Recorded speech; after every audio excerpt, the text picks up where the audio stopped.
Welcome to my YouTube channel Sandeep Pangal 1518। कैसे हैं आप लोग? आशा है बिल्कुल ठीक होंगे। मैं भी यहाँ पे ठीक हूँ। आजकल एक राज्यसभा में एक चर्चा चला था जिसके चेयरमैन हमारे श्री धनखड़ जगदीप धनखड़ जी हैं। अनपढ़ जाट पढ़ा लिखा जैसा, पढ़ा लिखा जाट खुदा जैसा, ये ट्रेंड चला था। और ये ट्रेंड आज का नहीं है, ये रियलिटी है। ये एक ऐतिहासिक कहावत है जिसकी शुरुआत 1270 ईस्वी से स्टार्ट हुई थी। ये बात जब की है जब 1270 से लेकर 1280 तक राजा बलबन थे जिनका राज था दिल्ली में। तो उन दिल्ली में राज करते थे वो। तो उनके राज्य में एक अमीर व्यापारी थे बहुत बड़े, जिनके 3 बेटे थे। और वो व्यापारी मरने के बाद अपनी एक वसीयत छोड़ के गए जिसमें उनके पास 19 घोड़े थे। और उनको वो 19 घोड़े, ये बोला गया राजा से कि दरबार में कि भाई मेरे ये 19 घोड़े मेरे 3 बेटों में बांट दिए जाए।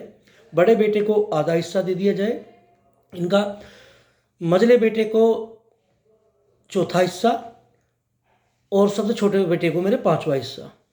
अब लोग परेशान हो गए, आपस में डिस्कस करने लगे कि यार 19 घोड़ों का 3 बंदों में कैसे डिवाइड करेंगे। कुछ समझ में नहीं आया।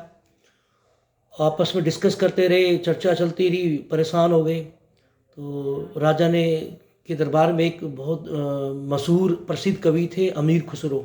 आपने नाम सुना होगा इन कवि का। तो अमीर खुसरो ने राजा ने अमीर खुसरो से जाटों की भाषा को समझने के लिए किताब भी लिखवाई थी। उस किताब का नाम खलीक बाई था। वो जाटों के ऊपर थी। वो जाटों की लैंग्वेज कैसी है, कैसे कैसे समझ सकते हैं, किस तरह के लोग होते हैं।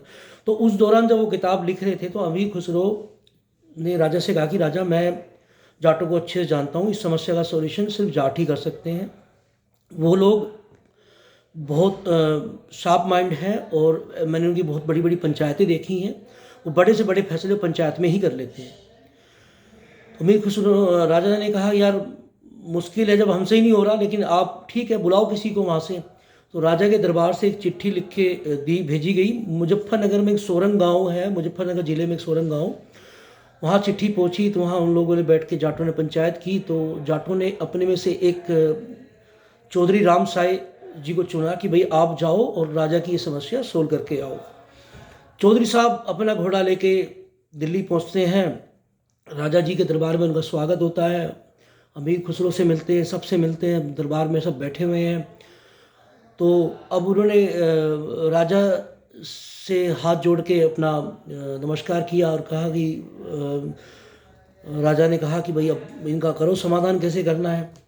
तो चौधरी साहब ने कहा कि भाई राजा जी माफ़ी चाहता हूँ, एक बात कहना चाहता हूँ, प्रजा और राजा का संबंध बाप बेटे की तरह होता है। राजा ने कहा बिल्कुल ठीक है भाई, तो हमारी संपत्ति पे भी आपका हक है। तो हाँ जी, मैं अपना एक घोड़ा आपको देना चाहता हूँ, आप इस घोड़े को इस 19 घोड़े के साथ खड़ा कर दीजिए। राजा ने परमिशन दे दी, इजाज़त मांगी, उन्होंने परमिशन दे दी।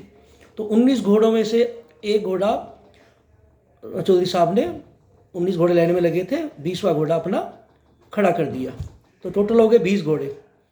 अब उन्होंने फैसला किया चौधरी साहब ने कहा भाई आधा हिस्सा, इन घोड़ों का आधा हिस्सा यानी 10 घोड़े बड़े बेटे को दे दिए, मझले बेटे को चौथा हिस्सा 20 घोड़े का हो गया 5 घोड़े दे दिए मझले बेटे को। ठीक है जी। पांचवा हिस्सा मतलब 4 घोड़े दे दिए आपके छोटे बेटे को। और टोटल 10, 5, 4, 19 घोड़े का हिस्सा हो गया। अब चौधरी साहब का घोड़ा बच गया। चौधरी साहब ने कहा कि महाराज मेरा घोड़ा बच गया है, अगर इजाज़त हो तो मैं इसको ले लेता हूँ।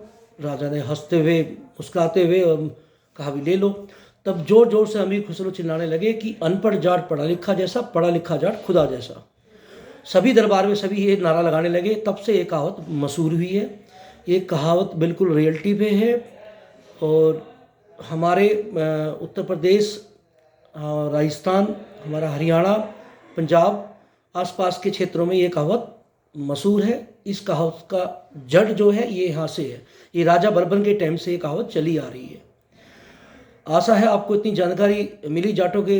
तो प्लीज़ ऐसा कुछ नहीं है कि मैं एक ही कास्ट पे बनाऊंगा, लेकिन जो ये चर्चा आया था, मेरे को किसी ने मेल भी की थी, पूछा भी था आसपास के लोगों ने कि भाई ये कहावत क्या है, इसकी रियलिटी क्या है। तो इसकी रियलिटी ये है। तो बस आप लोगों से ये कहना चाहूँगा, आप लोगों का बहुत प्यार मिला है, सब्सक्राइबर भी बढ़ रहे हैं, लेकिन और बढ़ाओ, भूख बहुत ज़्यादा है। सब्सक्राइब कर दीजिए चैनल को, लाइक कर दीजिए, शेयर कर दीजिए, अच्छा लगे सपोर्ट कीजिए। Thank you. और एजुकेशंस की भी मैं आपको व्लॉग डालता रहूँगा। और कल मैंने एक थर्ड व्लॉग डाला था बाबा मस्तनाथ जी। बाबा मस्तनाथ जी हमारा देवता हैं, तो उन पे वो व्लॉग देखो, अच्छा लगेगा आपको। एक छोटी सी जर्नी है रोहतक तक की, आपको पसंद आएगी। और बहुत जल्दी मैं होली के व्लॉग भी डालूँगा आपको। Okay, bye, take care.